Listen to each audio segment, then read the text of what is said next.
What did Adam do? As soon as he sinned, he didn't say, I did it, it's my fault. No. He started and turned the blame to others.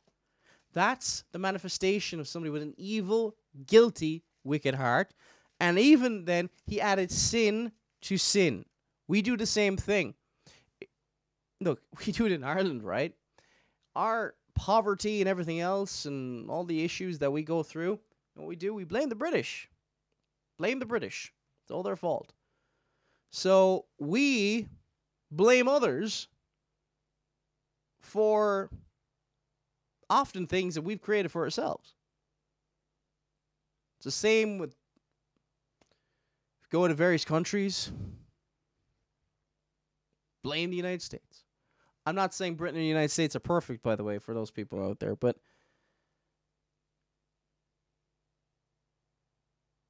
it's so much easier to blame others. Ireland is a spiritual wasteland. So is Mexico. So is much of Africa.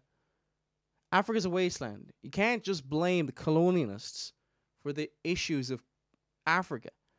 Africa's issues are a sin problem. The Christians in Africa, a lot of them, are not Christians. They're apostates. They have some weird... The prosperity gospel is massively popular in the continent of Africa. The issue of Africa is a sin problem. This is what the social justice warrior movement does and the socialists do.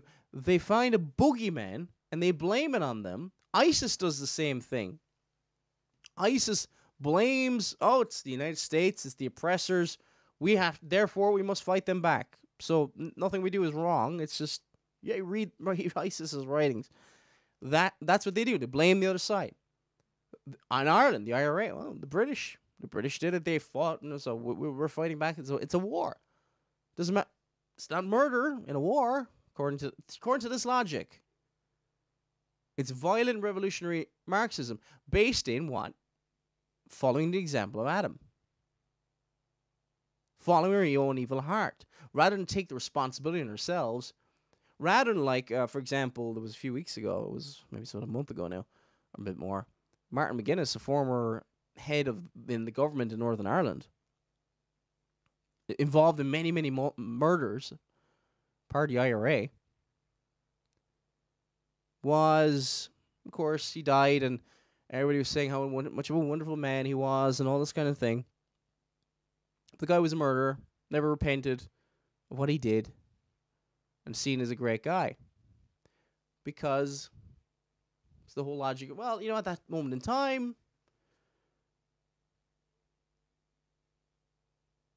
he's praised for peace.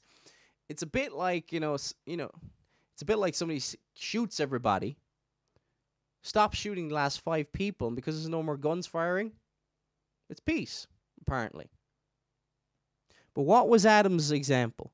He blamed other people. Let's not blame people. There is evil in our hearts.